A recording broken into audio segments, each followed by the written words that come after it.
end the video. Let's see how this goes.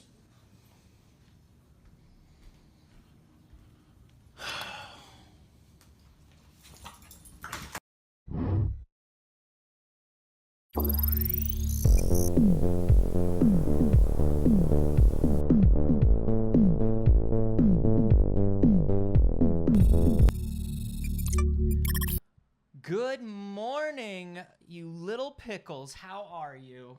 It is too early. It is. Good morning. It's good to see you. Welcome to the first, best, and only morning show in existence. I'm Anthony Carboni. And I'm Saige Ryan.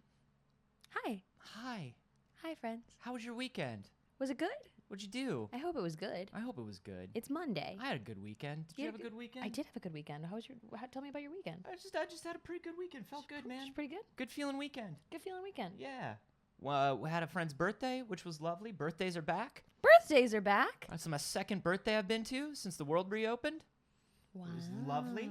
Little house party on Sunday.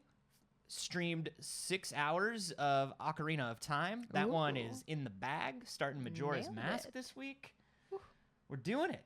Doing it. Those are all the important things I had to do this weekend. I had to go to a birthday party, and it was very important that I beat Ocarina of Time for the 97th time. That sounds right. That sounds like a very Anthony weekend. Yeah. It is. How was your weekend? My weekend was lovely. Yeah. I went dancing. In the world? In the world. Oh, my stars. Can you believe? How was that? Excellent. Yeah. Wonderful. The world Weird. is back. Weird in a lot of ways. Yeah, I'm like, it's like, I'm mostly fine, and then every once in a while I just get a, is this cool? Yep. Is this cool? Yeah. Dagger, you're needed on set. You just left. Just gonna fix the camera a little. Yeah, it looks a little high. A little high. It looks a little high. I feel like I'm sitting at the kids' table on the show. Same. Which is normal feeling for me. Right. How was your weekend, everybody? Seattle is melting. Everywhere is melting. I've heard that. I've heard that about everywhere. Nailed it. Fucking nailed it, dog. Everywhere is melting. My friend in Portland sent me a tweet from the Portland Public Transit Authority that was like, hey, we're sorry that the streetcars aren't running, but this is why. And it's so hot in Portland that it's melting the power lines that run the streetcars. It's like 115 degrees in Portland. I thought it was pretty hot here. It's pretty hot everywhere. And hey, everyone, let's just admit climate change.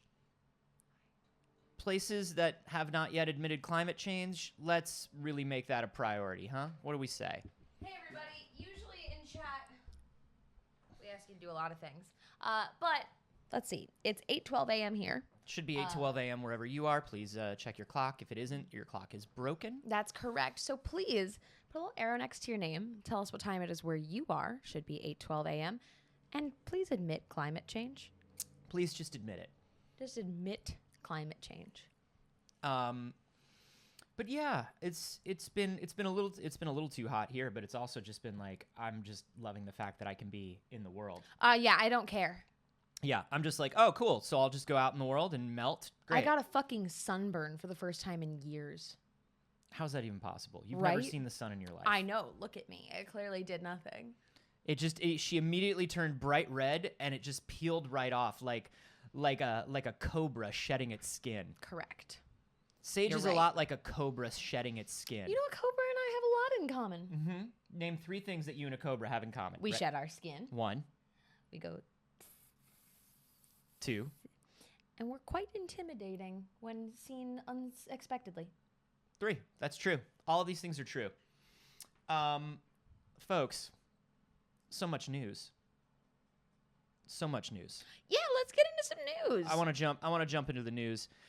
First of all, I want to talk about this rumor that is quickly becoming like a thing that everybody is taking for granted. I don't know why, Okay. because we don't have any good primary source confirmation yet. But a lot of people seem to think this is happening. Eric Kane from Forbes wrote about this. Saw it on Twitter. This is somebody who has leaked a lot of stuff in the past that has become reliable, and they're saying, Oh. I think we'll just play the they're intro saying again. it's time to start the show, and they're right. They're absolutely right. It is time to start the show. I know what happened there. I also know what happened there. It's That's from our pretty Patreon recording. Yeah, it's from the Patreon recording. It's fine. We're good now. Infinite Us. We're going back to it. There it is. Ghost of Tsushima single player DLC has been leaked. Now, we don't know this for sure. We don't? This came from a leaker named Special Nick. Special. A leaker. A leaker. He's a little leaky boy. I feel like that's another word for like a. I feel a like piss somebody baby. got off on that. Oh. You know what I mean? Yeah, I'm thinking like a real piss baby. Yeah, he's a real piss baby, but he's known to have good PlayStation information. Special Nick says that not only is PlayStation planning a showcase very soon, but one of the highlights of it is going to be Ghosts of Ikishima, an expansion standalone type DLC. So we're talking about something that's comparable to a Miles Morales. Mm-hmm. So you won't have to own Ghosts of Tsushima. Mm-hmm. This will be its own like standalone mini campaign thing, and supposedly it's going to come out before the end of the year. We don't have any confirmation of it, but it sure do be spreading as if it's a fact. Yeah, and I want to believe it. Yeah, that sounds great. I think, obviously Sucker Punch worked for a very long time on Ghost of Tsushima. Yes. It did exceedingly well. Mm-hmm. It was incredibly hyped up by Sony. It's potentially coming to the PC based on rumors that we heard last week. So it would make sense for them to want to turn around and do a smaller, something that's just like a tiny bit tonally different, the same way that Miles Morales was. Like, it makes a lot of sense. And especially with PS5 kind of starving for exclusives right now, to be able to turn another one around that quickly would be pretty good. That would be impressive. So I'm looking forward to that. Did you play much of the Ghost of Tsushima or not? I have not. It's very good. I've watched a good amount of gameplay and I really enjoyed it. We're getting a lot of compliments on both of our shirts. We did both go for spicy shirts again. So this today. one says, "I'm here to kick ass and redeem my Kohl's reward points." And mine says, "I'm the daddy in this situation." Saige says, "Look at me. Look at me. I'm the daddy now." Anyways. That's pretty great. That's I pretty want to great. talk about CD Projekt Red. No, you don't. I kind of do this time. Do you? Okay, look, y'all know we've spent a lot of time talking about Cyberpunk 2077. We've dedicated weeks of the show just to talking about Cyberpunk. We launched basically as a Cyberpunk show. We did. Because right around the time we launched, Cyberpunk was coming out. And we were all very excited, right? The halcyon days of our youth. Yeah, of course, before everything went wrong. Now, there's always something. Every few weeks, we get one more little piece, and it's always just my favorite headline. Mm-hmm. My favorite and worst headline. CD Projekt Red has said, it's kind of a game. It's close enough. And that's a direct quote. That's not a direct quote. What they did say, CEO Adam Kikinski. Mm-hmm. I know how to read. Adam Kikinski said, "We've reached a satisfying level in this regard. We're speaking about the actual performance of the game." It runs great. They said, it's close enough. He didn't say, "I think we made a good game." He said, a satisfying level. He said, the game runs. The game has a frame rate. The game doesn't hard lock a PC as much as it used to. Yep. You can even play it on a PlayStation, though we recommend you only play it on the PlayStation 5, and so does Sony. They said the performance has reached a satisfying level following 6 months of patches, just trying to improve the game. And they're saying, well, now at least the game works. Yeah. And now the majority of the 600 people working at CD Projekt Red will be shifted to focusing on the new gen console version planned for release later this year. Man, they want off this fucking sinking ship so badly. They're not giving you a story. They want off. They want to put this behind them and start working on the next thing. They're ready to work on their redemption story. Yes. The sooner they can get that next gen version out and just be done, they're done. And they want to move on to the next game. They want to so bad. And if they're smart, it's all Witcher all the time for the next few years. Because that's the thing. I'm like, give me a Witcher. I'll buy a Witcher. Until people forget everything else about them, they need to just be like doubling down, tripling down on Witcher. They said, we've also been working on improving the overall quality, which we're quite happy about. Of course, we also removed bugs and visual glitches, and we will continue to do that. Over time, we will also be introducing improvements to the general game systems that players have highlighted. So what they said is, there's still a lot of bugs and glitches. Yeah. Like, we're going to continue removing bugs and glitches. But we didn't it runs, get them all. When it runs, it's running good. It do run good when run. When run, poof, so good. Hey, CD Projekt Red, you fucking cowards, put the flying cars back into the game. Put the cars that just launch into the air for no reason back into the game. Go back to the most broken version, because that's the one that we had the most fun with. Because they're not going to make it a good game. No, it's going to be it's going to be a very well-designed, beautiful, visually striking, empty open world until the end of time. Why could I possibly up again? What you doing, bud? It's still wrong. Okay, you're making it worse. I don't think I am. No? No. You think that's better? I do think that's better. Because look. Now we're more centered. Okay. I fixed it. I did good. All right. Anyways, CD Projekt Red, you fucking idiot. Yeah? What are you doing? No, it's good. What? No, What? no, it's good.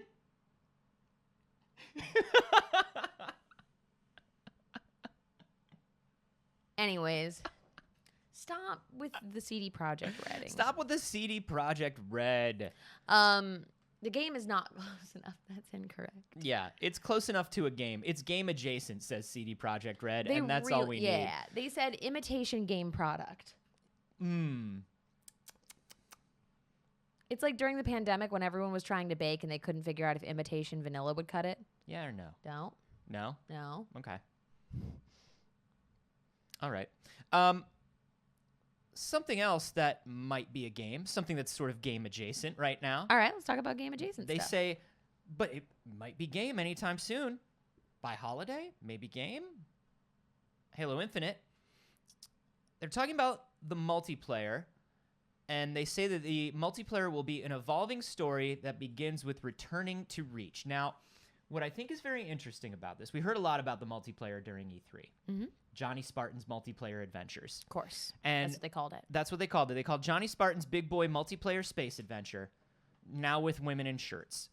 And it's going to be very good, they said. And they said you're going to get battle passes that don't expire. You can always buy seasons of content. You can always get the good chase rewards for going through a season battle pass. Mm-hmm. But now they're saying something very interesting, which is the first season is called Heroes of Reach. They want you to make an extremely customizable Spartan, not just because they want to sell you Spartan-y things, though they do, but I'm fine with.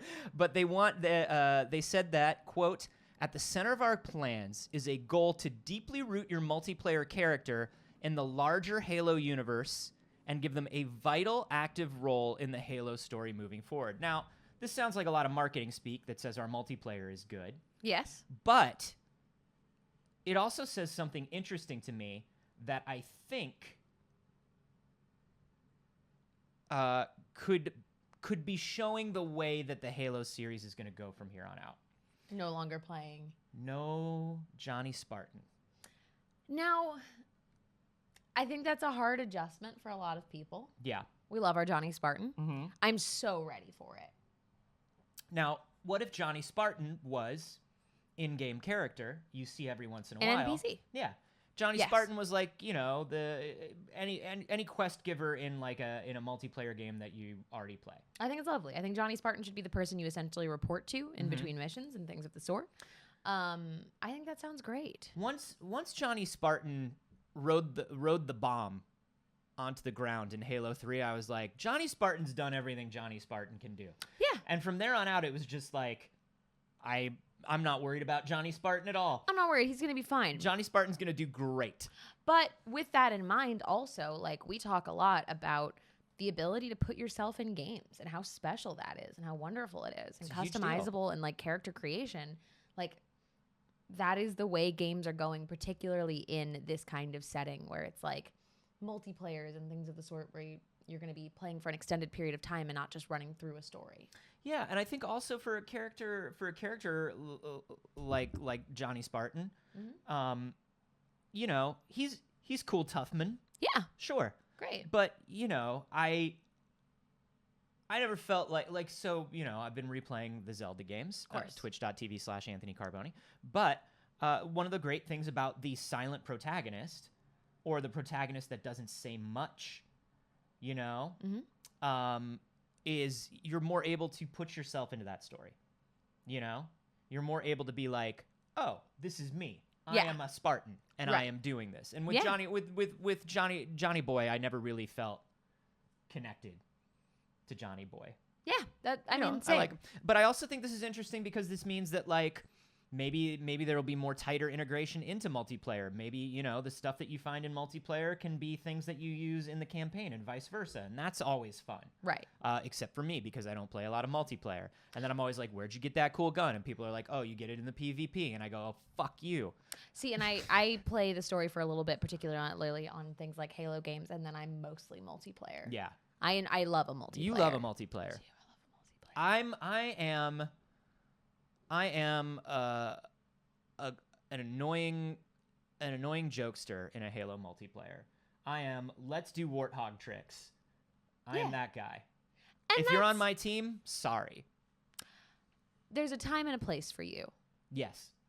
A lot of people have said that. So many people in my life have said that. So many people in my life have said a little of you goes a long way, and there's a time and a place for you. Oh, buddy. Yeah. All right, let's talk about more games, shall we? Sure.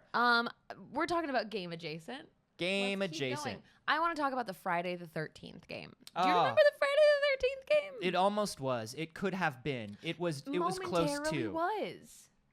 It momentarily was, and it was a good time while it lasted. But alas, they just made a game based on IP with no permission. Yeah, It was a spicy move. If you haven't heard the details of it, or you're unfamiliar, or you need a refresher, basically, two entities are fighting over control of the Friday the 13th rights.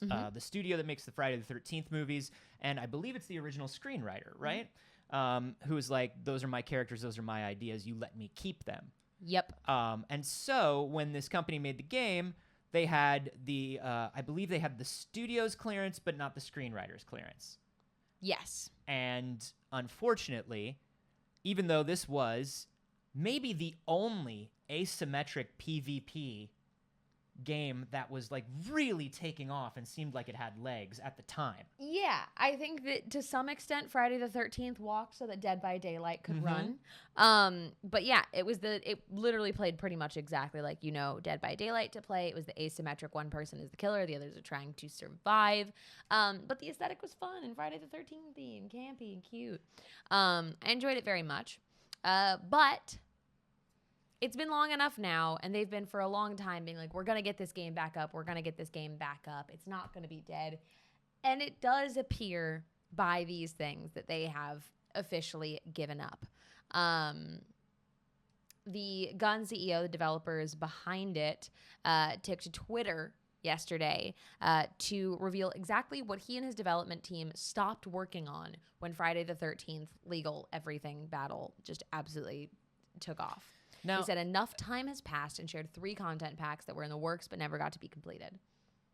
Yeah, now this is interesting. Agreeable Mika, which, by the way, hello, Jeremy. It's been a while. Agreeable Mika asked in the live studio audience, no permission, how'd they get away with it? Well, that's the thing, is this game studio, unfortunately, was not aware of this legal battle when they signed over the rights, or when they got the rights from the studio. The studio said, you're good to go. Yeah. Make this game.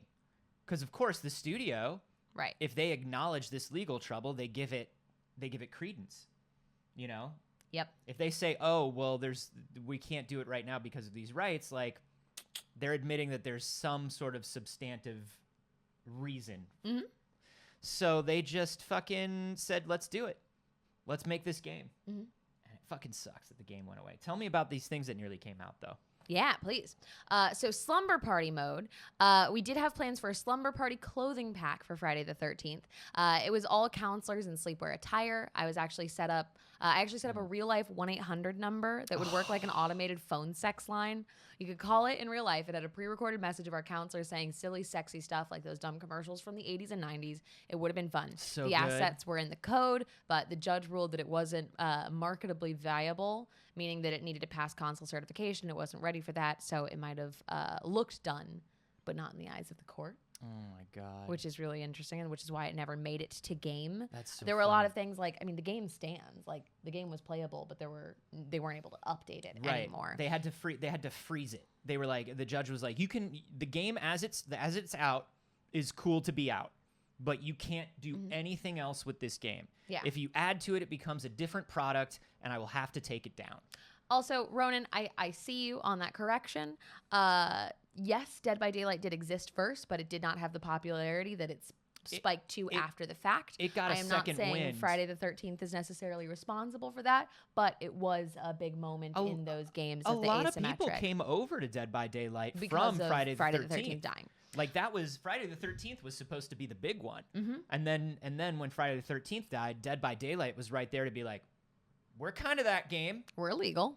We're kind of that We're game allowed if you're to looking for exist. something to do with your friends. Prom, we also planned a prom pack, which would include some props in game. We wanted to turn Camp Crystal Lake into prom night, Oh, that would've tuxes, been dresses, fun. dance floor type of thing. That's cool. We were modeling the dance floor like one of the ship, one from the ship in part 8. Even talked about turning the bird bath into a punch bowl, but allowing Jason to still use it as a kill spot. That's fun. The next Excellent. one is my favorite one. So Paranoia, this is the one that's being compared most to Among Us. It was a new game mode similar to Among Us. Everyone spawns as counselors. No Jason. You have to find the Part 5 mask. Then you become Jason. We discussed forcing a player to have to hide to change back and forth, perhaps an armoire or closet thing. The player could be killed if in counselor mode. If they drop the mask on the ground, the next counselor to pick it up becomes Part 5. That's so cool. We were building new escapes to this game mode that would That's so require cool. 2+ counselors to escape.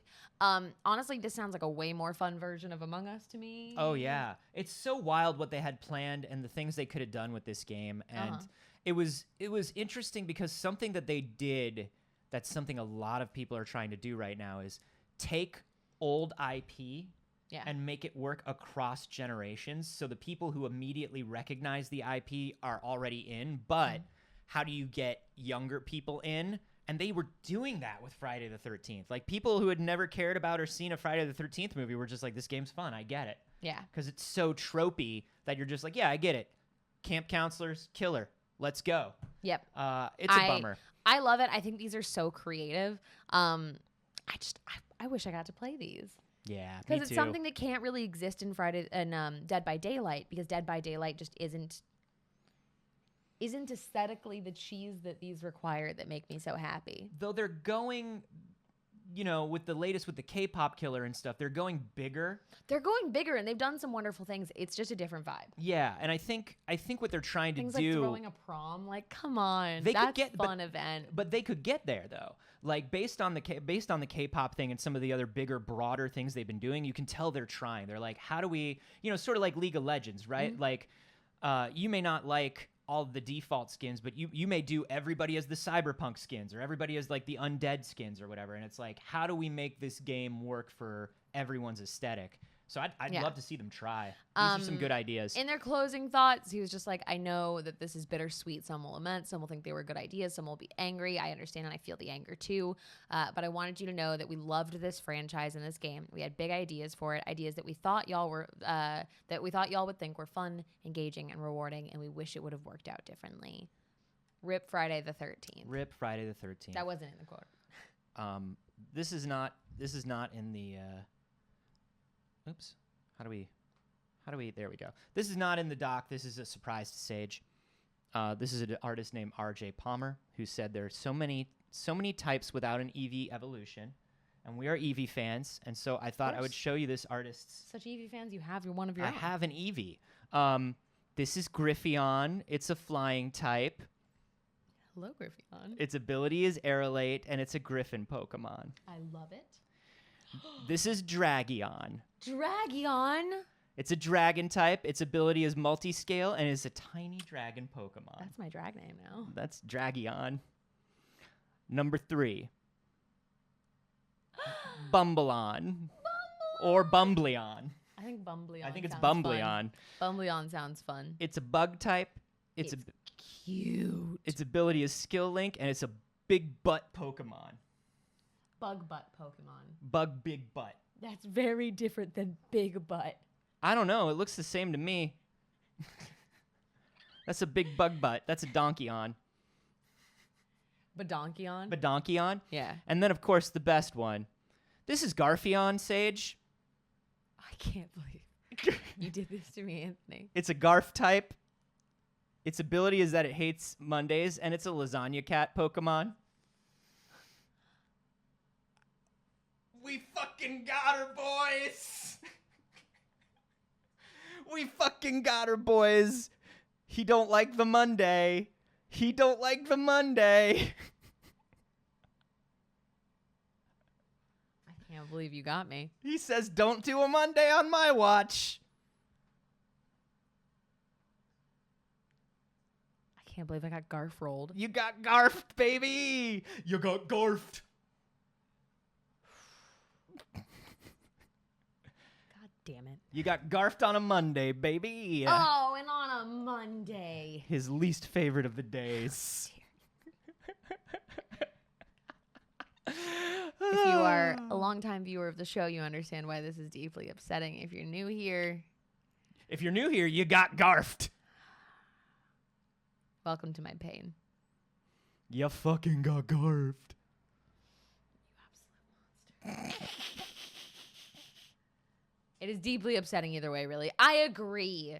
You know what? Fine. We'll talk about another deeply upsetting thing. Let's get it out of the way. Oh, really? Okay, yeah. What a follow-up. Let's do it. Yeah, this is what happens when you garf me. I don't like that. I gotta stop saying that. You got Garfed. Yeah, that sounds better. Yeah, you don't want to say that you're going to Garf someone. Yeah. Or Garf me. Garf me sounds weird. It does. Okay, we're not smiling anymore. No. This is some very sad news. I have a personal thing for this real quick. For those of you also who have watched my channel, you know that the first time I ever cried live on the internet, and I've never, ever lived it down, was because when playing Fallout 4 in a battle with a bunch of mole rats, I accidentally punched Dogmeat, and Dogmeat did a yelp, and I fucking cried. Because I felt really, really bad. Yeah, Dogmeat, of course, was your puppy in Fallout 4. Your good boy who followed you along, your companion. It was a very big deal in the game, having Dogmeat with you. And unfortunately, we just found out Joel Burgess, who's the studio director at Cappy Games, friends of the show. He also worked on Fallout 3, 4, and 76. He worked on Skyrim, Blood Rain. He announced today that River, his dog, that Dogmeat was based on, unfortunately passed. So we say goodbye to this very good dog who helped us out in the wastelands. And you see a picture of posted a bunch of pictures of the good boy. Oh my god. That's the just the be cool. That's just the NDI. That's just the NDI. That's just. But there he is. What a good boy. All right, we gotta move on quick. He was wearing a little Firewatch. Ascot. We have to move on. Okay. We have to move on. Let's talk about What do you want to talk about? Minecraft. Sure, let's talk about Minecraft. Hey, you like that Minecraft? Yeah. Are you winning, son? Minecraft. You make a building. You do make a building. You've been able to make a building for a long time. That's new. I think that's new. It's not, actually. That's the kind of foundation of the game. Okay. We'll agree to disagree. 2010. Yeah. Minecraft was everything. The Java days. The Java days. I mean, there are still Java days, but it was really popping in 2010. Mm-hmm. I am also still playing Minecraft every Saturday. In 2010, they released a version of Minecraft, Alpha 1.1.1, for 3 hours. Only 3 hours. Okay. And because it was fucking busted, they did an update. Sure. And they were like, just ignore that, have 1.1.2, which like games do all the time. Yeah. Where they release a patch and they're just like, oh, just kidding. That was actually not a great one. But what's interesting is, the Minecraft fandom and games historians, they still, people still collect old versions. Like, there are people that have every version of Minecraft. I follow a channel that, is entirely dedicated. Well, they're not entirely dedicated, but one of the things they do is they rebuild old Macs, ancient Macs. And one of the things they do is they run old versions of the server and old versions of the client, and everybody who's on that server is on an old Mac that they built, running 10-year-old version of Minecraft. And that's awesome. People I'm love that happy shit. For you. That's great. But people have really been trying to get their hands on 1.1.1. They've nicknamed it Secret Saturday 1. And they figured it was pretty unlikely that anybody didn't just update and had saved that because the update came out 3 hours later. Most of your shit's going to auto-update. It's a rare chase variant. No one has it. It's Right. lost to time. It's not lost to time. Somebody has recovered it. Luna Sorcery, kind of, on Twitter said, I posted in the Omni Archive server that it would be an understatement to say that a few people noticed, just from the reactions of the reality of how big of a find this is starting to set in. I am literally starting to shake. Because they had an old USB hard drive of a backup of their laptop that they had been playing Minecraft on 11 years ago. Wow. That had Alpha 1.1.1 on it. That's awesome. That's pretty cool. Good for Luna. We're happy for Luna. Now let's take a look a little bit. For those who are still playing Minecraft, you'll recognize some of these items that were added in 1.1.1. Sonic. The introduction of fishing rods. Mario. Fishing rods. Have no use, are stackable. Can't do anything with them yet, but they're there. 5 new paintings. King Graham. Yeah. A little King Graham and a little Donkey Kong. These are up in my Minecraft house right now. Oh, the pig. The pig scene. I love the pig scene. Sneaking. Do a sneak. Added the ability to change mouse sensitivity. I mean, it was still a relatively new game. They were doing some basics. Wow. Now, this is the biggest update, of course. The adjustment to these paintings. Corporate needs to define the difference between these two photos. The detail. Those are completely different photos. Nothing similar. Infinite snowball glitch fix. Solid snow blocks now only drop 4 snowballs. They were just fixing up the game. That's kind of interesting. And I love that stuff like this happens all the time with game preservation, right? Mm-hmm. Like somebody will be like, oh, I was just going through a box in a buddy's house, or like I had an old hard drive, and whoops, it turns out I had this beta of this thing that never came out. Yeah. And like so much of games preservation is that. It's wild. Yeah, it was very interesting. Obviously, people were very, very excited about this in the really committed Minecraft community, and I love that for them.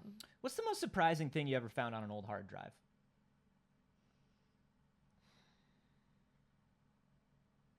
I found once on an old hard drive, the last couple times I moved, I went through a bunch of old hard drives and stuff. I found a bunch of videos from my life from way back in like 2006 or 2007 that I didn't know I had. Like that I took with like one of those flip cameras. Yeah, I had my flip cam. I loved it. And then I've found a bunch of music that I literally forgot about.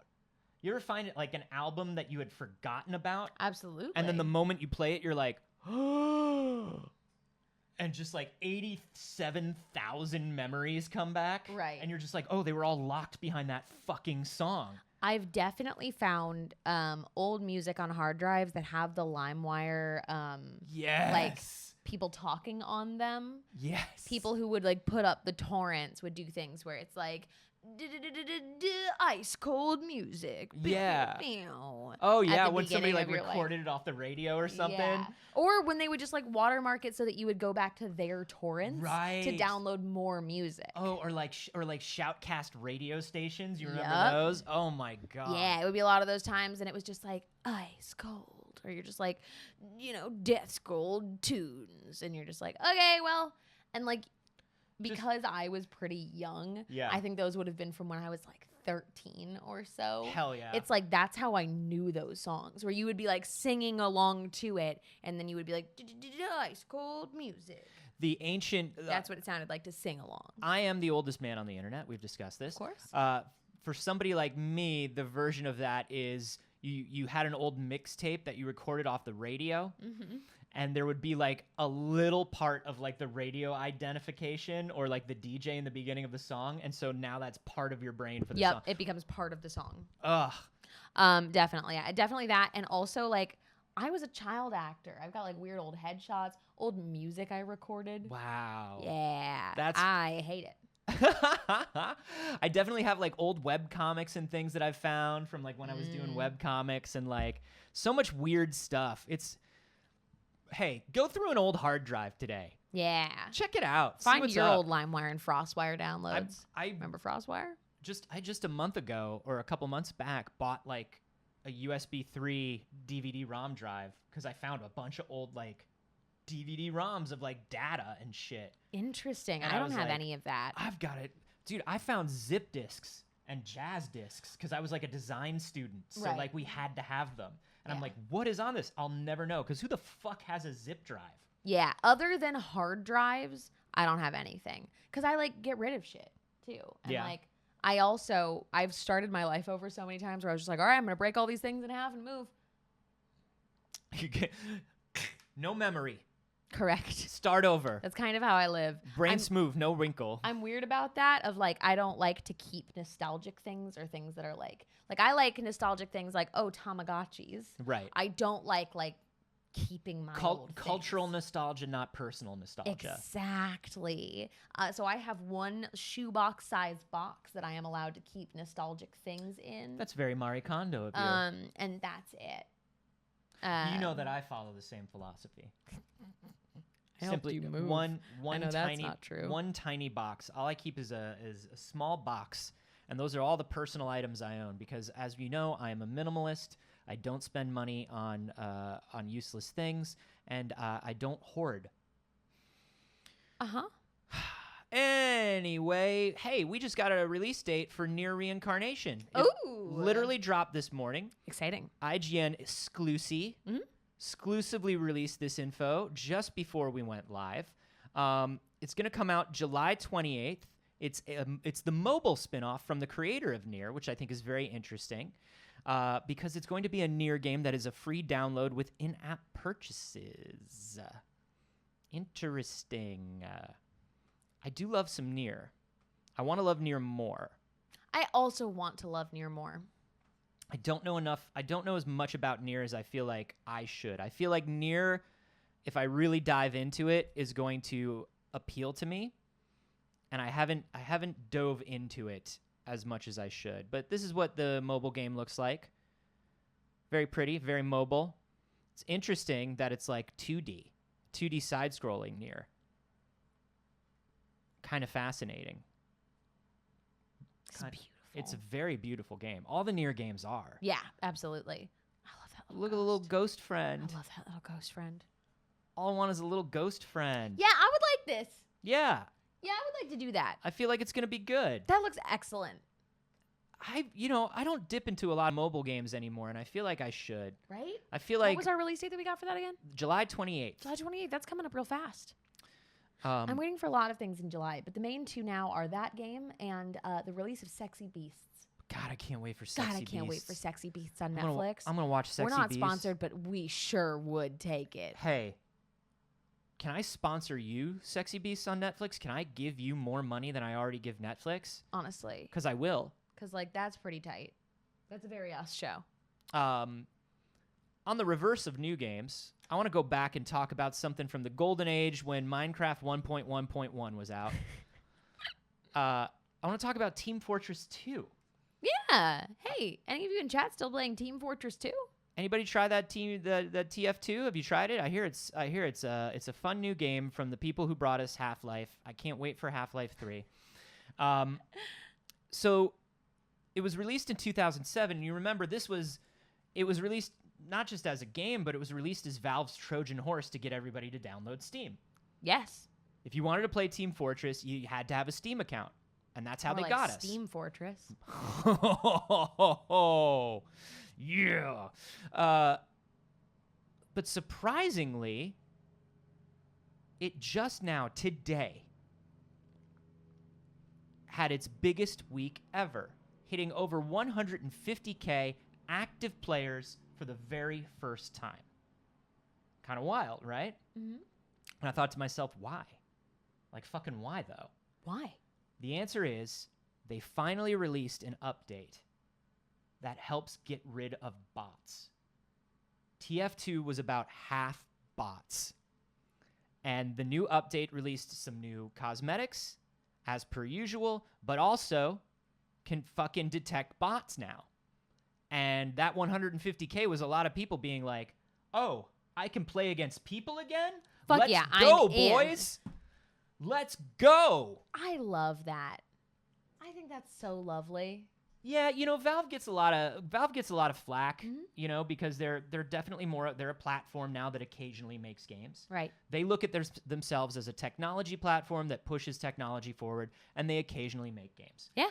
But they do have a lot of love for their community. They do. And like, sure, did this come late? Absolutely. But the fact that they're Little still putting time and effort into the game makes me happy even after all of this time. I know it's not consistent effort, but I'm happy to see it. But I'm also really happy to see just like a bunch of people come back to a game that they love to be like, oh shit, I've been waiting for this thing for so long. Yeah. That's great. They're doing more work than CD Projekt Red. That's cool. You know what I mean? They didn't say it's close enough. It's close enough. Game's done.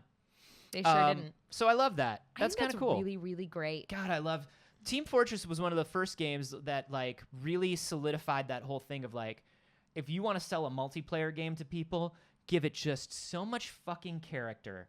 And so much, you remember like the little animated shorts for like Meet the Spy and all that shit? Yep. God, so good. Agreed. That was one of the first games where I was like, oh no, I love the lore of a game more than I love the game. Yeah.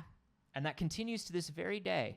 Like Overwatch for you. Like Overwatch. God, I just make an animated series so I can watch it every week. I know. I totally get that. Go back and play an old game, y'all. I've spent all week in just the moments I can find it playing Ages of Empires 2.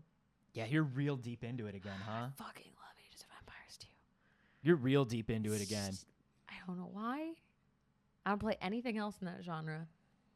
Hey, as somebody who once set up a Dreamcast to play Phantasy Star Online on a fan-created hacked server, and this was only like a year ago, I understand. Sometimes you need that dopamine hit from that game you used to play all the time. And it's a good game. Which is the conversation about this and not about the fact that I also was playing Toontown on stream this week. I saw that. I saw you came in right at the end. Right at the end, I was like, hey, what's up, Toontown? Because Toontown's back, baby. Yeah, because that's a fan-created server too, right? It is. It's Toontown rewritten. They've put it back up. They've done it for Club Penguin. They've done it for Toontown. All the greats. All the greats. Yeah. Speaking of greats coming back, we now have more and more rumors. It's been leaked again on 2 more stores and 2 more territories. the Castlevania Game Boy Advance collection. Fuck yeah. Ooh, baby. Ooh, baby. Those are some good ones. Yeah. Those are some. I know you were a GBA girl. Of course I was. You were a GBA girl. I loved my GBA, but I loved my SP more. Oh, of course. Of course.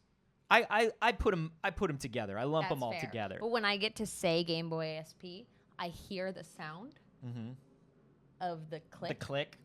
In like so clearly. Because it had that mid click too. That's exactly what I'm talking about. Yeah. The mid click of it opening. Oh, The mid click is exactly what I hear, and I remember just sitting in the car like, "Fuck, that's good." that's so good. And it, as a youth, it felt like the first piece of luxury electronics that you got to own. It did, because it's like you would watch people, and I believe we would have had flip phones already at that point. But you would see the people do the thing. Like, remember how people used to open flip phones? Yeah. To take a call? Fancy people would do this thing. I had my sidekick, so it went. Right. All was the great. nice tactile stuff. I also, my brain is not quite right. So I love a tactile click. Listen, we might both have neurological conditions that cause us to enjoy stimming on certain stimuli for a little while. It's fine. The SP, so good. Ugh. Obviously, first lit screen. Yep. First rechargeable battery. Did not have a headphone jack. Had to have that adapter. That was a fucking issue. But God, I love the SP. And I think the Castlevania games on the SP or on the GBA are incredibly not underrated, because people know, but they don't have the legacy that a lot of the other old Castlevania games have, simply because they were on the Game Boy and there's been no real way to play them. They haven't released these games on a console. Do it, coward! I dare you. If you do it, I'll put a new screen in it. For those who would like to see what he's talking about. If you do it, I'll put a new screen in it. I never had the pink one. I'll put a new screen in it, and I'll replace those buttons with like some better buttons, some new ones. Oh, it's real scratched. Oh yeah, that's the problem. Not great condition, you lying son of a bitch. That's the problem. Well, now, I mean, there are better condition ones. They're just not pink. The market now is such that you're just buying the motherboard, because everybody who's buying a GBA right now is buying it to mod it. That's cute. That's cute. Anyway, the GBA Castlevania games did not get the legacy that I think they deserve. And this would be huge. Especially, I mean, I'm sure it's just going to be like Konami usually does, where it's like, dump them to a collection, put borders around them on the screen. Yes. And just play them. Please. Maybe you get scan lines. That's fine. It's not going to be a redraw or whatever, but I think that's okay. Let me have it. God, Aria of Sorrow. You remember Aria of Sorrow was the one that was set in the future with the goth kid Soma? Uh-huh. God, that's such a good game. Aria of Sorrow is so fucking good. I'm so excited. So right now, it's apparently now. Here's the other thing. These ports are apparently being worked on by M2. Now M2, if you don't know, they have quite the pedigree in the industry for making the best ports. They really, really care. And they give their ports a lot of work. They do a lot of like the bigger Sega like Ages collections and things like that. Things where they're really like, okay, it plays perfectly, just the way you remember, and we'll also add some bonus features. We'll do some little things to it. Fucking very good. So if M2 is really working on this, look at this. Somebody's got a long play of Aria of Sorrow like right in this article. Aria of Sorrow is so fucking good. But also. Oh yeah, the NES one. I mean, because this is the thing: is they're all Symphony of the Night based, you know. Oh, so good. Look at that! I love this little ninja maids. Such a good game. Hope this is coming. Hope this is real. I want to buy a Game Boy Advance. You should buy a Game Boy Advance. I think I should buy a Game Boy Advance. I've been meaning to buy one and reshell it and do the screen update and do all the good shit. This one is a reshelling kit. That sounds fun. Oh yeah, it comes with everything you need. Oh, that's great. $119.99. That's actually really good for a complete reshell kit. I mean, you're not getting a new screen, but you're not. The new screen will cost you like $60, but it's still good. I mean, I mean, we'll talk Do more. we think that the reshell still does a nice little mid click? The good ones do, yeah, because that's What actually if it that's actually the spring inside that does it, not the What if outer it shell. didn't? No, it will.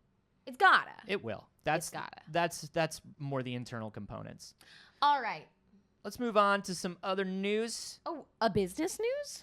I believe it is a business news time, and we are a business show. Of course we are. We're professional business people. That's I right. passed the bar in the state of Virginia. And I got my MBA on the streets. So we're qualified to tell you about the incredibly competitive market Now, that is online movie streaming. this is weird to me. I did not expect this. I also didn't. But apparently, Hulu is the most watched US SVOD.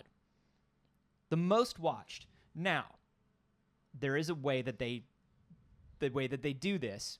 It has the most watch minutes per day of any platform. Which is a significant metric. Like, it's a little fucky around like active users per day and things like that, but And also, watch minutes per day is a big metric. the biggest thing about watch minutes per day is like length of content, Yes. right? As Ronan pointed out, they do have live TV on Hulu. Mm-hmm. So most people, apparently, like Hulu had the most average watch viewing minutes of any major service, 130 minutes a day, which is 2 minutes more than YouTube. Wow. Followed by Netflix with 110 minutes and Amazon Prime with 97, followed by Disney Plus at 89. I did not expect Amazon Prime to come in over Disney Plus. Well, so this is kind of interesting when you break it down into demographics, because I thought the same thing. I was like, how is Amazon Prime beating Disney Plus? Number one, Disney Plus is a very young service. But number two, the majority of the people that watch Amazon Prime are age 55 plus. They get Amazon Prime free when they get an Amazon Prime membership, and so they watch the shows they're given. Yeah. Because people who are over 55 still watch a lot of live TV, a lot of broadcast, a lot of cable. Yeah. And so when they watch streaming, they watch it on, oh, this is the one I have. It's good enough. Right. And it's like if you remember having cable and having live TV, you would just leave your TV on playing. I don't know about you, but I don't do that with Netflix. Yeah, no, you just leave the Netflix screensaver on for 8 hours at a time. I do that. It's not great. But like, I don't ever just like, unless I am in that room doing something at least, I don't leave Netflix playing. Right. No, YouTube, I do feel like you're right, is because YouTube will just autoplay. Yeah. Sometimes I put on YouTube and I'm just doing other shit. Right. Or I'll go to sleep to YouTube. I go to sleep to YouTube a lot, but I don't do that even as much with YouTube as like I think people do with live TV. A lot of the time you enter someone's home that has live TV and it's always just kind of on and playing. Because like it doesn't matter. It's not like you're going to be like, oh shit, I missed that. Like you would have missed it anyways. It's happening. Yeah. You know? Yeah. Which is very, very interesting. And I think that probably contributed to some of those watch hours for Hulu. Yeah, Because people just leaving it idle.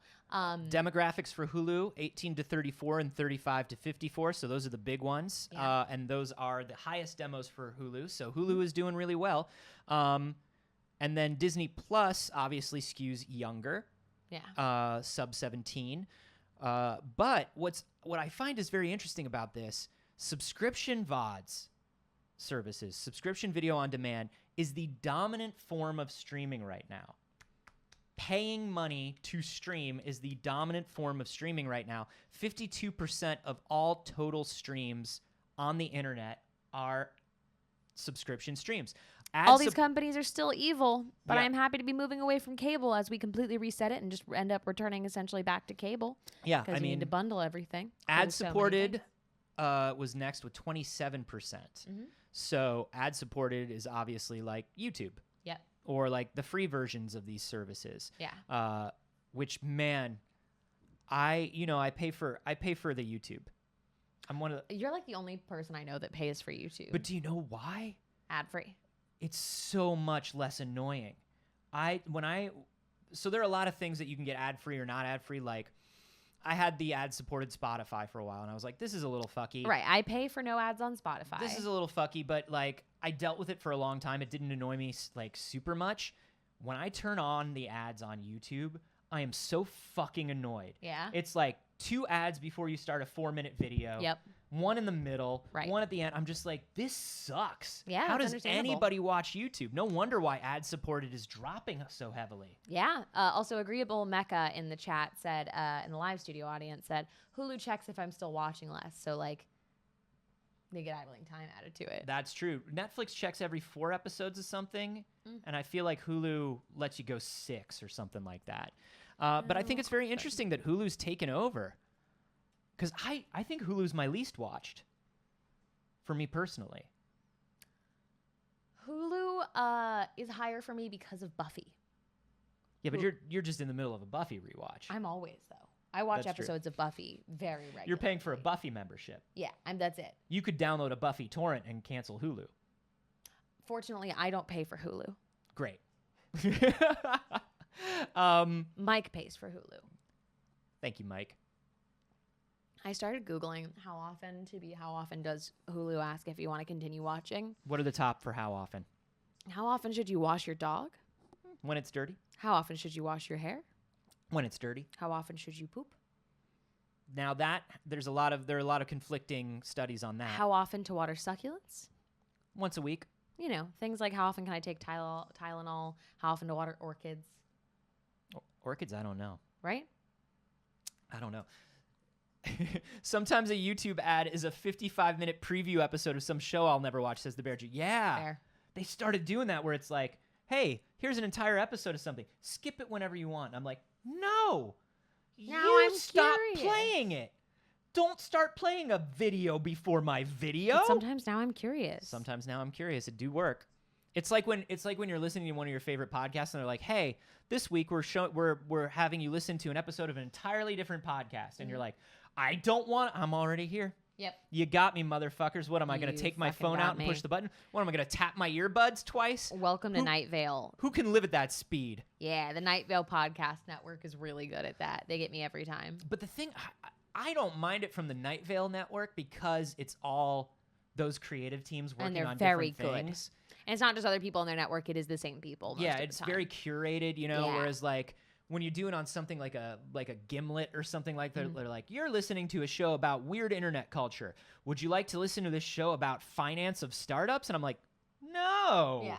Hey, also, if you like podcasts about weird internet culture, check out One Time on the Internet. Hey. The Pixel Circus podcast.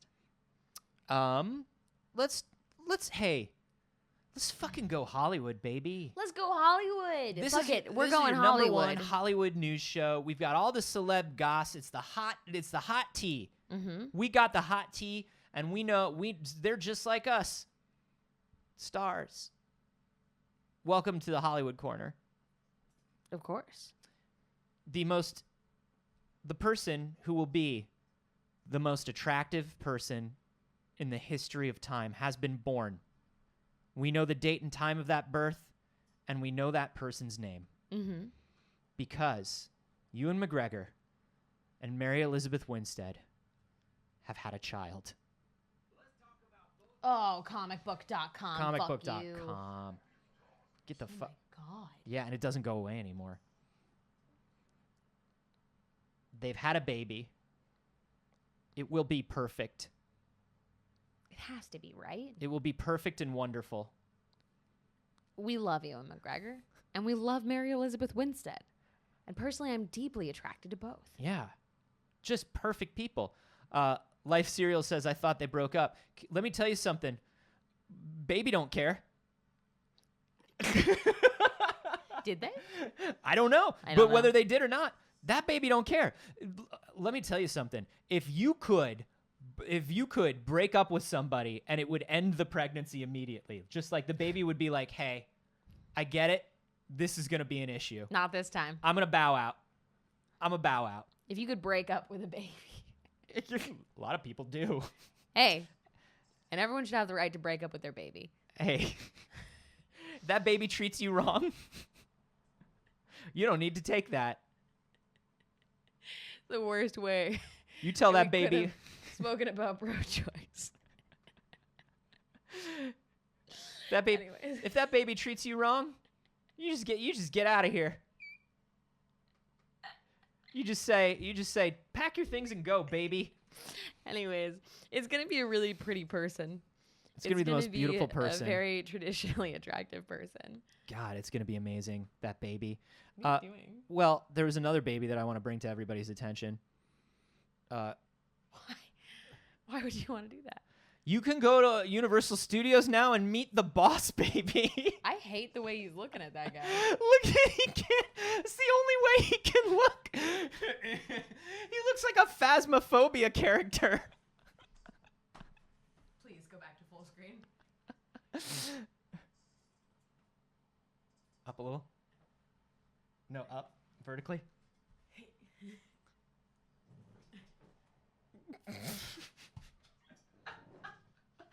That's it.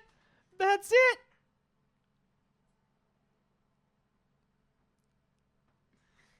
I'd like to discuss the boss baby entering and leaving the park and how the boss baby walks.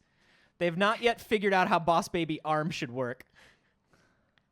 I fucking hate it. Oh my God. I Look would at like that. to break up with that baby. From the perfect film, The Boss Baby, comes the titular character, the boss baby. I would like to break up with that baby. I would like to say, I'm sorry, this is not working out. I want that baby to come to my birthday party.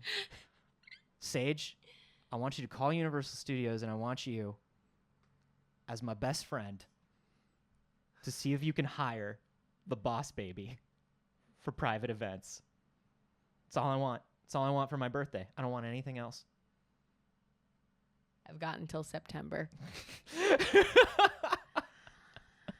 right, Anthony. You know I love birthdays. I know. And you wouldn't let me do anything for your birthday last year. It was a panini. Yeah, I know. It was a panini I had and I was COVID-safe terrified. plans.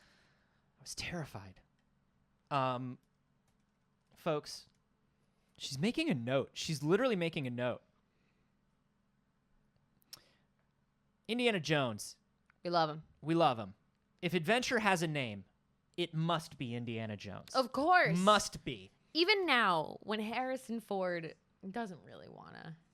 At the age of 78 years old, my space grandpa, Harrison Ford, who has treated me with the utmost distant coldness whenever I meet him. A man I'm not sure if I want him to be my father or my daddy. He's always been polite but firm with me, like the best space grandpas. If you see him again, please give him my phone number. I will. And you could tell him that I'm open to either option. Okay. I'm sure he'll hand it to his assistant who keeps the giant like trash bag full of people's numbers. Uh-huh. But at least he'll have it. Yeah. And that's what's important. Right. Indiana Jones has, of course, been in production. Of course, James Mangold, who brought us all of the Wolverine movies, including Logan, the good one, is directing, and it's supposed to come out on July 29th, 2022. Now, We have an update. we do have an update. Space Grandpa, be careful. Please, Space Grandpa. Space Grandpa. Oh my God, Space Grandpa. Space you okay? Grandpa. Just a few years ago, you broke your foot getting out of a spaceship. Are you okay, man? In the course of rehearsing for a fight scene, Harrison Ford sustained an injury involving his shoulder. Production will continue while the appropriate course of treatment is evaluated. Filming schedule will be reconfigured as needed in the coming weeks. He's fine, it sounds like. He hurt his shoulder rehearsing for a fight scene. Because He's 78 years old. 78 years old. Doing a fight scene. Come on. Yeah, he's 78. It's wild to me. It's wild. And, like, it's because he wants to do the fight scene, right?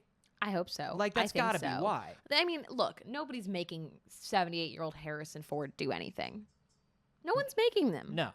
No one's making him. If he shows up, they're like, oh, thank God. Right. They're like, oh, thank God we have Harrison Ford. Right. Like, So, so like, if he's fighting, it's because he right. wants to fight. They could certainly give him a stunt double. Fun fact, Harrison Ford built my parents' kitchen cabinets. Really? 54 aqua snakes? I know he was like a carpenter. He was a carpenter. He was a carpenter around the area, yeah. He was working on the casting office. God. These fucking old Hollywood stories, man. Although, like, one thing that they don't say in these old Hollywood stories is he was a carpenter, but he was studying acting. Right. Like, it wasn't like they were like, hey, you, buddy, the guy who's making the door for the casting office, you'd be great in all of the big movies coming out next year. Right. And he's like, but I'm just a carpenter. No, he was an actor. It's like, most actors have a day job because acting is a brutal industry. Same thing with Aurora Borealis, of course. Angel. Mm-hmm. That's his name.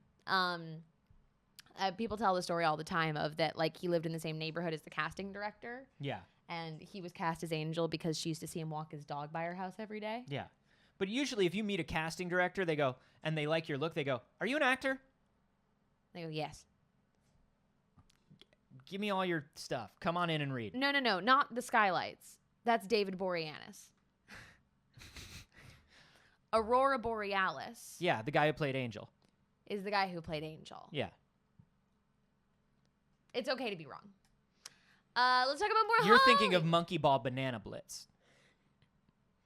Which we're very excited for. More casting, more, like, Hollywood stuff. Scarlett Johansson not only is going to star in the Tower of Terror movie, but is also producing on the Tower of Terror. Disney is, of course, for years now, has been trying to make a cinematic universe out of all of their theme park rides. Which, like... Do it, cowards. There was already content to go along. Well, so yeah. So that's the thing, right? Is like, they spent a long time theming these rides and coming up with these internal legends and things like that. But hey, you could maybe make a movie out of it, and then there's a story that people have seen, and they go, I want to ride that movie. But also, it's the Twilight Zone. Oh, no. See, here's the problem, Saige. I think the Twilight Zone is the greatest thing ever created for television. I watch it like once a year. Agreed. I'm obsessed with the Twilight Zone. I love the Twilight Zone. You know this. Kids don't know what the fucking Twilight Zone is. I know, but like... Kids don't know. But they're like, you know what we should do? Like, we should have content that's, like, based in the setting of the Tower of Terror. Right. The Tower of Terror is based in the setting of the Twilight Zone. Right. But you remember they did a movie of this before with, like, young Kirsten Dunst and Stevie Guttenberg. They did, like, a Disney movie in the late 90s that was about the Hollywood Tower Hotel and Steve Guttenberg and his family, and they were in this haunted hotel, and it was, like, minorly Twilight Zone themed, but not really. The Twilight Zone. Make the Twilight Zone. They've been trying. I mean, look, if the new Twilight Zone, if that CBS Plus, like, Jordan Peele Twilight Zone had taken off, they would have been like, okay, we'll keep it Twilight Zone. But, like, nobody watched that. I forgot that happened. Yeah, you did. See? Did you watch it? See? Everybody forgot. Did you watch it? I watched 3 episodes of it. It was not great. Oh. As a Twilight Zone fan, it was not great. But they want to make this cinematic universe. Okay. They want to do it. All right. They want to, like, they tried to do the Eddie Murphy Haunted Mansion. Didn't take off. They're doing a new Haunted Mansion. It's not Guillermo del Toro's, and we're still mad about that, but we'll watch whichever one they make. Obviously, Pirates took off. They've got Jungle Cruise coming. It's time for Tower of Terror. And that means what I like about this is even if the movie isn't good, if the movie does well, it means that Orlando Tower of Terror will stay the Tower of Terror. I would love to see that. It will not be turned into Guardians. As much as I love the Guardians ride, I do want the Tower of Terror to exist somewhere. You know? Yeah. That's all. I agree. I personally was deeply disappointed that it became the Guardians ride, and I've ridden it as the Guardians ride, and I did not enjoy it as much as the Tower of Terror. No, I love the Tower of Terror. Like, I get it. It's a good ride, and that's fun. And if it existed outside of this and it wasn't instead, I would be thrilled. Yeah. I hate that I have to choose. I hate that I have to choose, but, like, time and time again, I would always choose Tower of Terror, definitively. For sure. That's not the case for a lot of people. And can I tell you? I'm going to be that guy again. Do tell. You go to that Tokyo Disney. I want to. Tower of Terror at Tokyo Disney is fucking amazing. And it's also not Twilight Zone, though. It's connected instead to the Jungle Cruise. You know, there's the group of Disney has this fictional group of explorers, Mm-hmm. the Explorers Club, and their backstory goes throughout all of the Disney rides. Mm-hmm. And like a lot of it is internal lore that they don't do publicly, but a lot of it you can kind of find throughout the park. But the idea is the two Hightower brothers, one of them runs the Jungle Cruise, the other one runs the Hightower Hotel in Tokyo.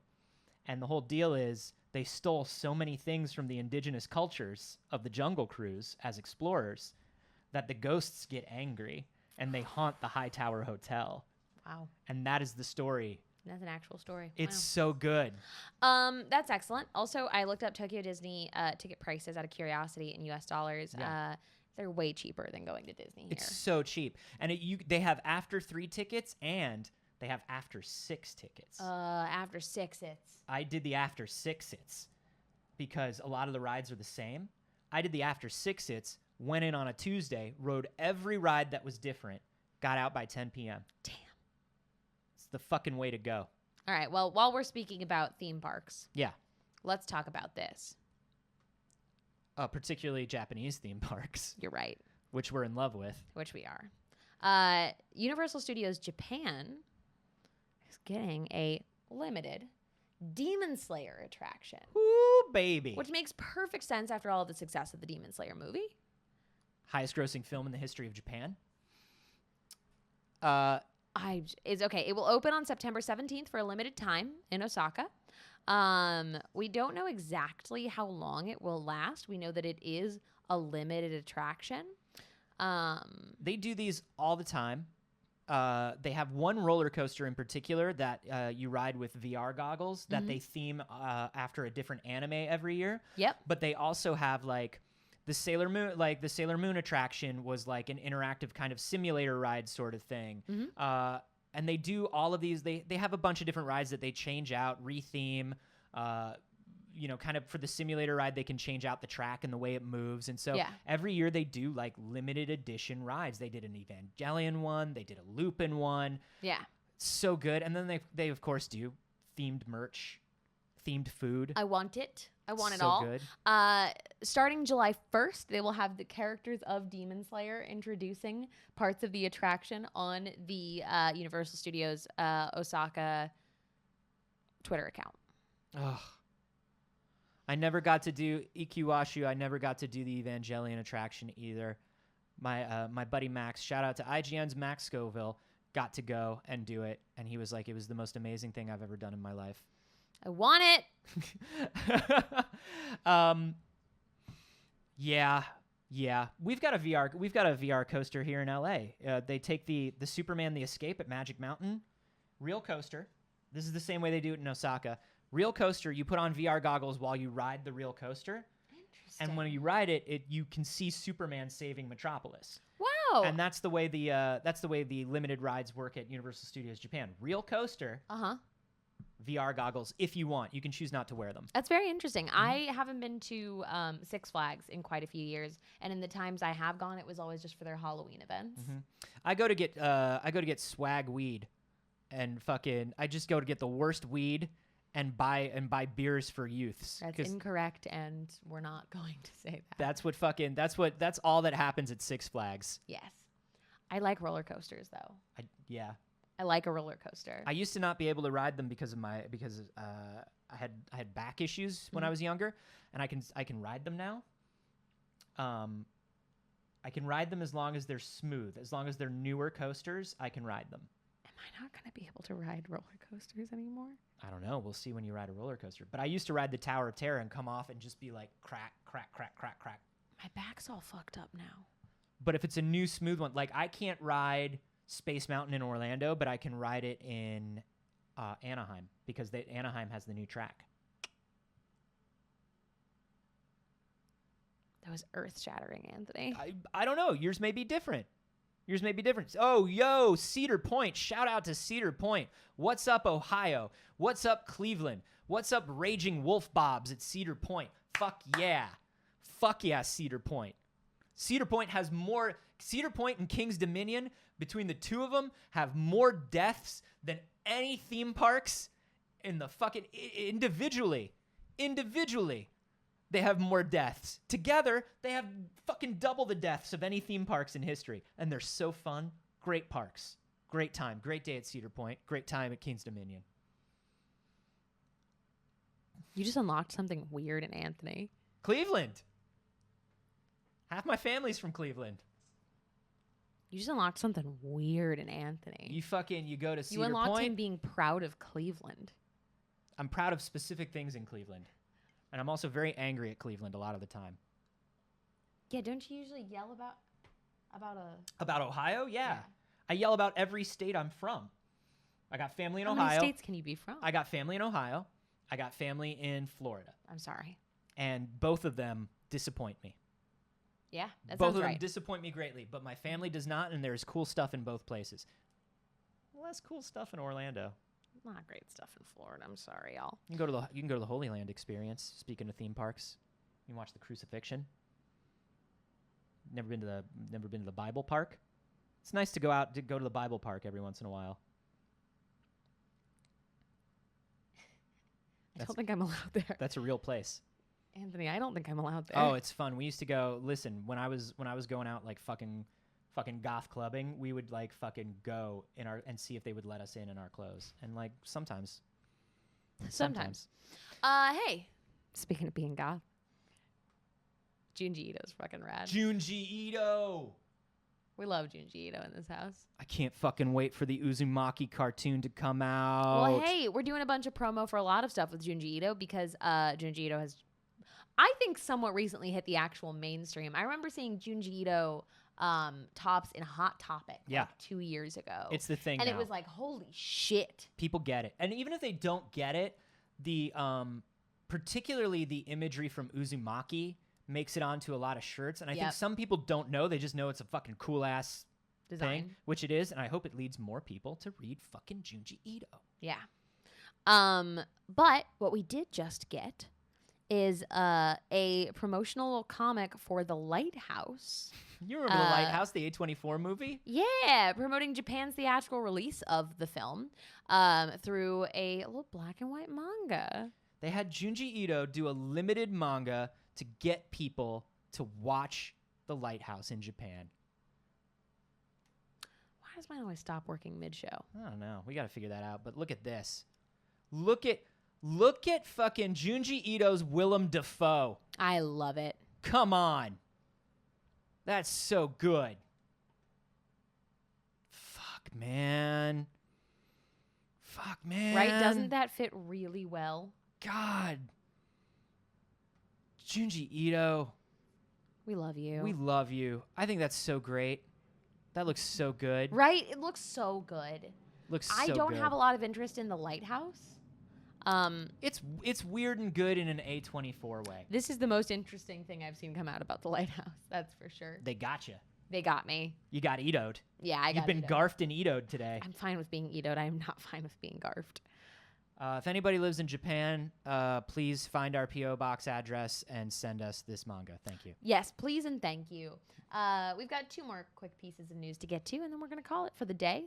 So, number 1 is some interesting alternate reality casting news. I always love this. I always like to know who went out for different roles. Mm-hmm. It's always fun to see. Elizabeth Olsen, in a recent promotional appearance, let everybody know that she actually tried out for Willem Dafoe, for Daenerys Targaryen. She nearly was Daenerys Targaryen. She went in for an audition, and I can sort of see it. Mm-hmm.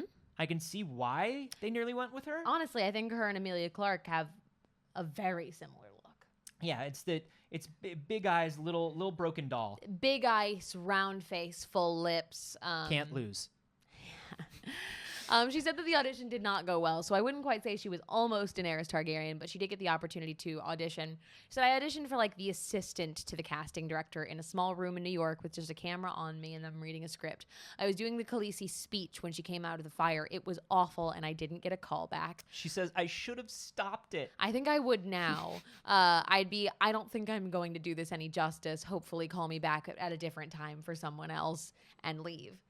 What's funny is like there's a lot of connection. You know, a lot of these actors that you see in big things Mhm. are like in the rooms for a lot of other big things at the same time, right? Yeah. They're like, you get a certain amount of momentum and it's like people want to see this person. Mhm. And so it's kind of funny because they also say that Mahershala Ali, who is going to be our Blade, I love Mahershala Ali. sometimes things go so right. Praise be to Mahershala Ali as Blade.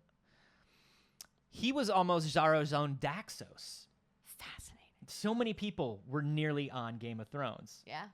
I think that's so... But he also says that was one of the worst auditions of my life. Because sometimes you're right for it, sometimes you're not. Yeah. And like, look, if you had asked me, is Mahershala Ali right for all parts? Yes. I'd have said, yeah, of course. Yeah, Mahershala Ali, you put him in everything. But I trust his judgment. I just think that's interesting because if that had happened, she got Avengers the next year. If she had become Daenerys, couldn't she have would done not it. have been Scarlet Witch. Nope. Wouldn't have happened. And we love her as Scarlet Witch. She's perfect. She's perfect. There's been a lot of stuff. She's And been Emilia Clarke was a perfect Daenerys Targaryen. Yeah, everybody was right for what they wound up in. She's been doing a lot of stuff recently and talking about the next Doctor Strange, Multiverse of Madness. And that's why we're getting a lot of quotes from her. But one of the things that's like very, very exciting is she was talking about the amount of horror content in Multiverse of Madness and the way they're shooting it like a horror film, because it's Sam Raimi, and the way he's shooting it like a horror film, the camera moves are like a horror film, tonally it's like a horror film. We're very excited for horror in the Marvel Universe. It's for me. Very excited. It's for me. Superheroes and horror. Because here's the thing. They had to make the first Doctor Strange movie the same way they have to make the first one of all these movies. A little bland. Get you in there. It's an action movie. It's still a very good movie. It's still a great movie, but it's a little bland. It's palatable, right? Like, it's a little weird for a Marvel movie, but it's not Doctor Strange weird. But now that people are on board, look, you get Thor and a bunch of stuff, and eventually you get Ragnarok. Doctor Strange is gonna go dark. Super horror. I like that. Hey, here's a question for you, Yes. vis-a-vis Mahershala Ali. Uh-huh. Mahershala Ali, I got the wrong. Yeah, this is definitely not the This right is article. Not the right one. Hold on. I was looking at it and I was like, this is not the news I was expecting. Here we go. Anyways. Mahershala Ali. Yeah? Would you cast Mahershala Ali? You have to pick one. Crash or Spyro? Now, first of all, I would say I would want it to be up to Mahershala Ali, of course, but No, you're the casting director. I'm the casting director. I'm going to say it's Crash. Mahershala Ali is Crash. Mahershala Ali is Crash because Spyro has that kind of like grovelly, like really adolescent voice. Yeah. I gotta find crystals and stuff. Yeah, really Yeah. adolescent voice. I think that it's okay for Crash to sound a little more like a man. Mm-hmm. It's time for Crash to sound like a man. It's been long enough. Hey, why are we talking about that, Anthony? We're talking about it because Apple has apparently acquired the rights to Spyro the Dragon and Crash Bandicoot for animated series. It's still technically rumored right now. It is not necessarily official. But for Apple TV, For Apple TV. Dude, Apple TV is sneaking up. Apple TV is sneaking up. Ted Lasso was a big breakout. Mhm. Mythic Quest was nominated for something like 40 different awards. Yeah. Things are breaking out on Apple TV. Kids, I've heard from a lot of parents that the new Snoopy show is very good, and their Really? kids are like addicted to the Snoopy show. That's cute. So I can see Apple's making good plays, I think. BuzzFeed says that Apple TV has greenlit a 2-season run of The Adventures of Crash Bandicoot. It will reportedly be an animated kids comedy series. It stars Crash and his friends. And that'll be September 2021.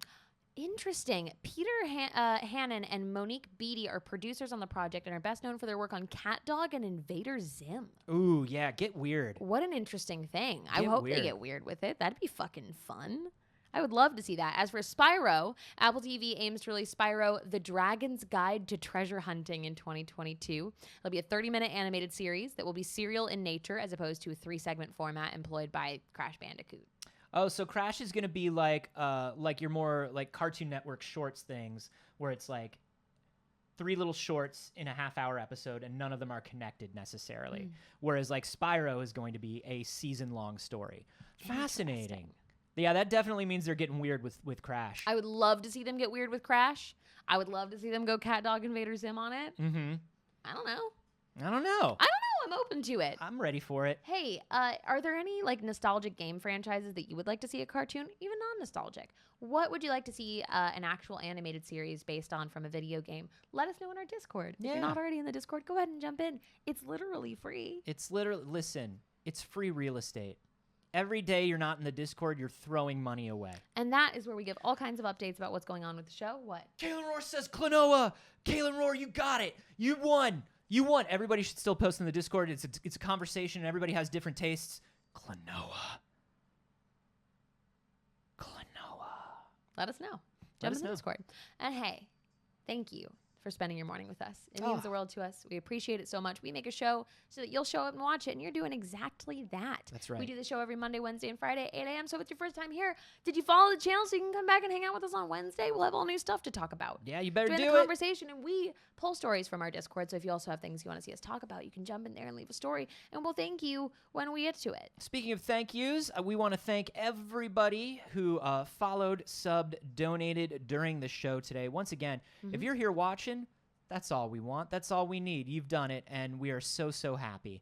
But we do appreciate your support because we are an independent network of friends using one slightly crooked camera in somebody's living room. So, you know, we could use it. And we appreciate it. Soriko 13, Duck the Piper, thank you for the follows. Black Quinn with the 100 bits. Have a great rest of your day, babies. Thank you. You too, BB. Hot Like Wasabi, Sage Ghost 13, Shannon Nan, The Harry Horror Show, of course, with the host. Thank you, Harry, as always. Drakier Dwarf, Kippolis, Blue Noses 19, Boltmeyer, Houdini the Frog, Cooch Potato 123. Thank you for the follows. Jaeger Oplarson, thank you for the 1170. Sponsored by NATO and Norway in particular. Greetings. Hey, thank you. Agreeable Mika, welcome Jeremy. Codits, Denied for Life. Thank you for the follows. Cold Shoulder with the Prime resub for 2 months. Thank you for taking a little money out of the Beezy's pocket and giving it to us. Lawrence and Loco Mike 14. Thank you very much. Grumpy Steen with the 100 bits. Trogdor SC with the follow. Blue Pirate with the host. Thank you as always. Killer Elite 69. Pumbaa 1986.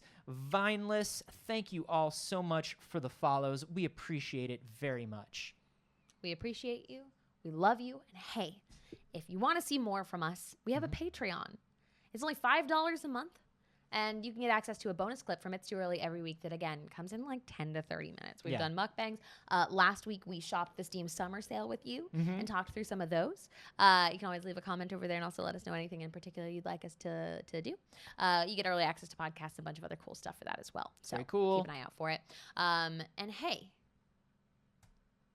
you can just show up and watch the show. Hey, that's money's always weird enough. But hey, also, if you just want to like do something a little extra, you don't have to spend any money. You can always tell a friend about the show. Yeah, we feel like if you're like us, you're a little extra. So if you want to share the show with a friend, retweet the link when we go live in the morning, share a clip or a fucking GIF. God, I love being in a GIF. Yeah. Please, all of that stuff helps. Word of mouth is the biggest thing. Help us get this little army of little pickles into a big army of little pickles. Exactly. And hey, also, I've got a lot of and heys today. And hey. And hey, Anthony. Yes. You're not always doing this show. No. Only Monday, Wednesday, and Friday at 8 a.m. Pacific. That's right. So where are you when it's not Monday, Wednesday, or Friday at 8 a.m. Pacific? Oh, Saige, thank you so much for asking. Of course. I am everywhere on the internet at A Carboni, except for here on Twitch, where I am at Anthony Carboni. Twitch, you cowards, it's mine. Give it back to me. We are currently on my channel going through every single Zelda game in order. We're about to start Majora's Mask. That's going to happen probably. It's either going to happen tonight or tomorrow. So follow me over there. And I have a science comedy podcast with Jeff Kanata called We Have Concerns that comes out every single Friday. Our latest episode was about somebody building a sun on Earth. Oh. And it's happening, and we're getting closer and closer. It's a Doc Ock situation, and it's happening in France, and it's very cool. So check that out at wehaveconcerns.com. Oop. Hey, Saige. Yes. And hey. And hey. Where are you when you're not here? Where am I? Where? Fuck.